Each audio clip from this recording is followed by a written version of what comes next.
Do you ever feel like you're caught in a storm? A storm of noise, of anger, of division. It feels like the world is more chaotic and fractured than ever.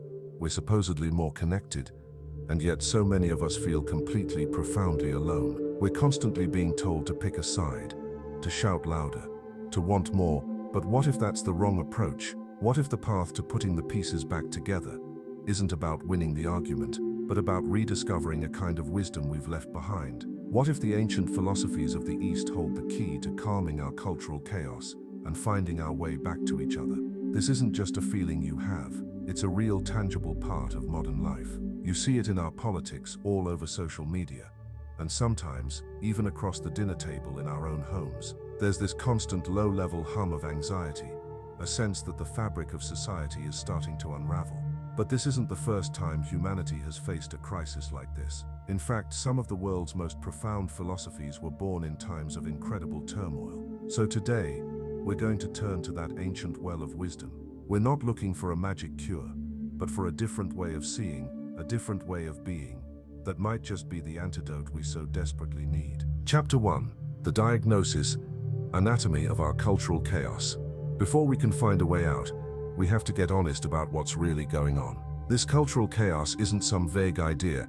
It has specific symptoms that show up in our lives every single day, creating this constant feeling of disconnection and anxiety. At the heart of it, we're living in an age of division. It feels like we're all being pushed into our own little tribes, where every single issue is a battle, and every conversation could turn into a fight.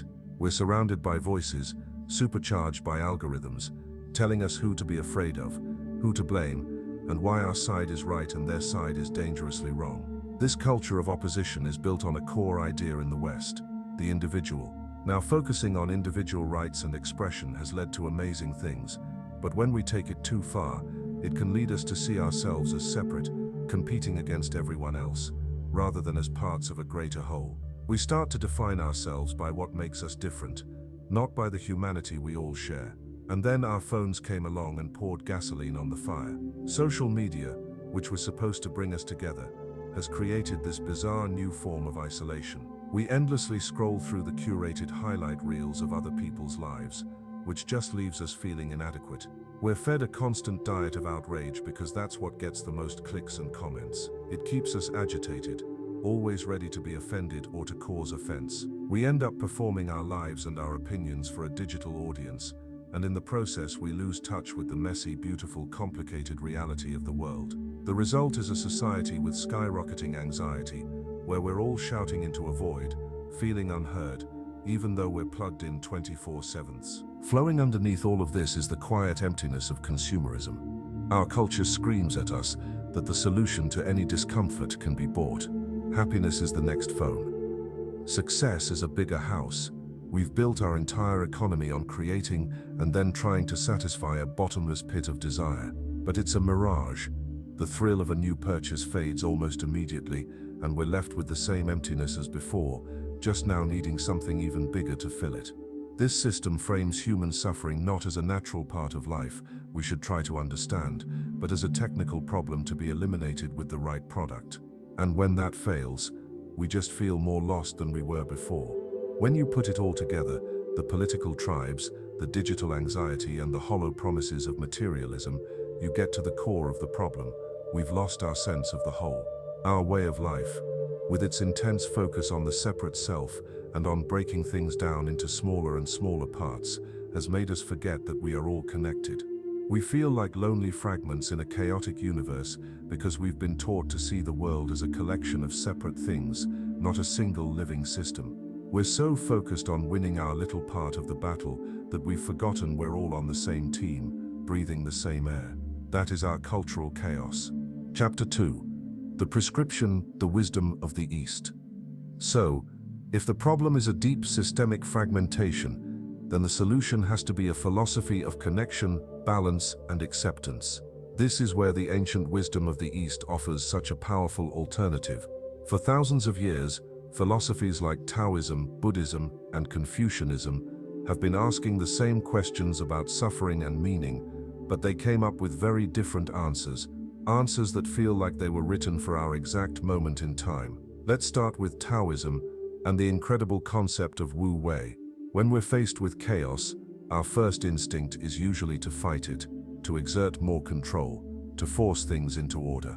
Taoism offers a completely different path. It suggests that most of our suffering doesn't come from the chaos itself, but from how hard we resist it. Wu Wei is often translated as effortless action, but it doesn't mean being lazy. It's the art of acting in harmony with the natural flow of things, like a sailor who uses the wind to guide their boat instead of trying to row against a hurricane. Imagine you're caught in a powerful river current. Your instinct is to swim as hard as you can against it. You'll wear yourself out and get nowhere. The person practicing Wu Wei, however, tries to relax. They observe the current, feel its power, and then use that same energy to gently guide themselves to the riverbank. In our culture, we are constantly trying to swim against the current. We get into these furious, draining online arguments, fueled by pure outrage. Wu Wei invites us to just pause and ask, is there a smarter way to handle this? A way that doesn't completely drain my soul. It's about letting go of the need to control every outcome, and instead learning to respond wisely to how things actually are. It's a powerful antidote to the burnout so many of us feel. Next, there's the Buddhist lens of interconnectedness and compassion. A core idea in Buddhism is that nothing exists on its own. Everything is connected to everything else. A tree can't exist without the sun and the soil. In the same way, a person can't exist without their family, their community, and the whole web of life that supports them. From this viewpoint, the idea of a separate, isolated individual, the bedrock of our modern world, is an illusion. This one shift in perspective changes everything. If we are all fundamentally connected, then the us versus them thinking that fuels all our divisions starts to dissolve.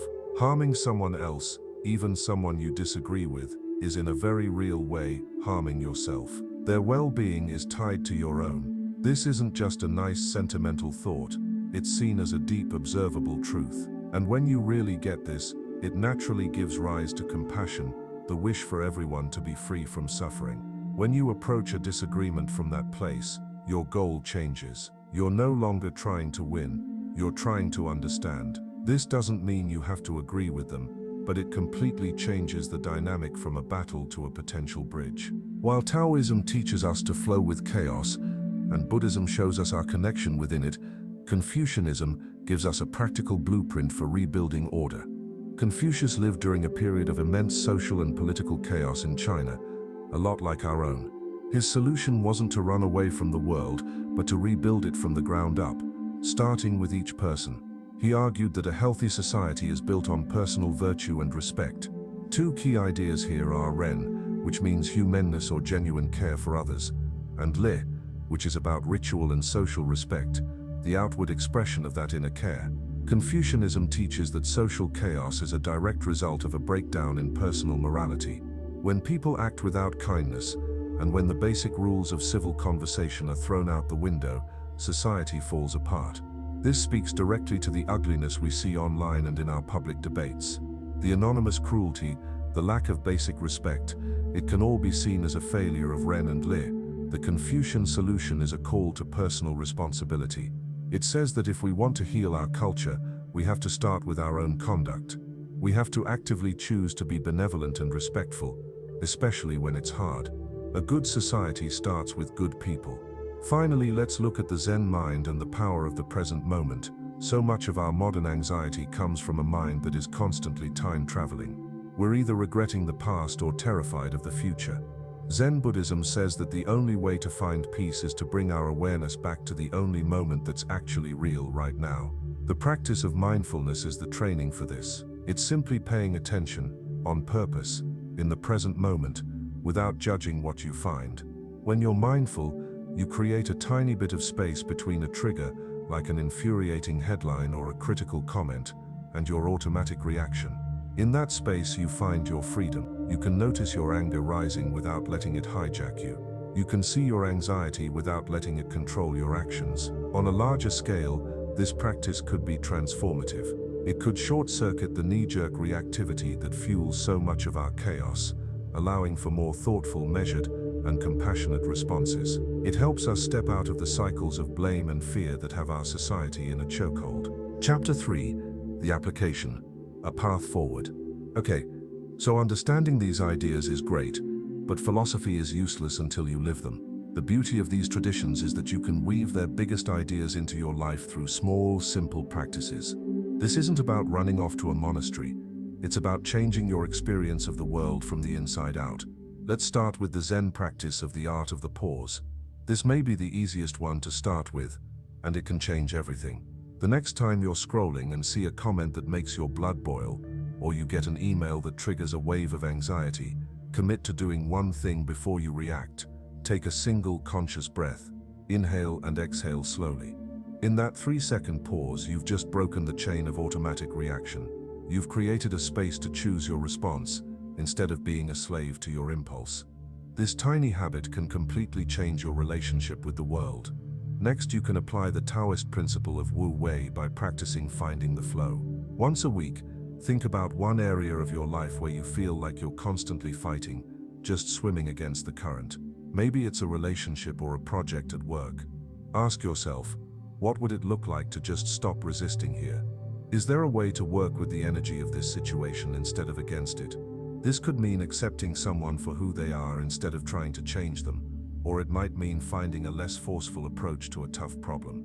It's about replacing brute force with skill. To bring the Buddhist idea of interconnectedness to life, try cultivating connection. Just once a day, make a conscious effort to truly understand the perspective of someone you disagree with.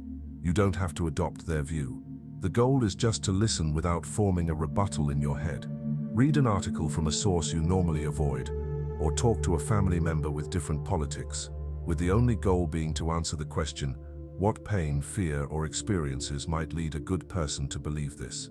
This practice dissolves the cartoon villain we create in our heads, and replaces it with a complicated human being. That's the first step to compassion. Finally, to apply the Confucian idea of virtue, you can practice leading with civility. Think of one conversation you know is coming up that might be tense. It could be a meeting, a family dinner, anything. Make a promise to yourself that you will lead with respect, no matter how the other person acts. Hold yourself to a higher standard. This isn't about being weak. It's about modeling a different way to be. You're planting a small seed of order in your corner of the world, and as Confucius would say, that is how real change begins. The chaos we see in the world isn't just something happening to us. It's a reflection of our collective inner state of fear, reactivity, and fragmentation. The noise we hear out there is an echo of the noise in our own minds, and the great promise of Eastern philosophy is that by changing our inner world, we can start to change the outer world. These ancient traditions, Taoism, Buddhism, Confucianism, Zen, they offer us a toolkit. They remind us to work with the flow of life, to see ourselves in others, to build a better world through our own actions, and to find peace in the present moment. None of them are quick fixes. They are paths leading away from the exhausting cycle of outrage and toward a place of balance, resilience, and compassion. The journey from chaos to harmony isn't some big revolution, it's a quiet one. It's made by individuals, one breath, one compassionate conversation, one small act of civility at a time. This is how we start putting the pieces back together, not by shouting louder, but by listening more deeply to ourselves and to each other. So I'd love to know which one of these ideas, the flow of Tao, the connection of Buddhism, the virtue of Confucius, or the presence of Zen, resonated most with you. Let's start the conversation down in the comments.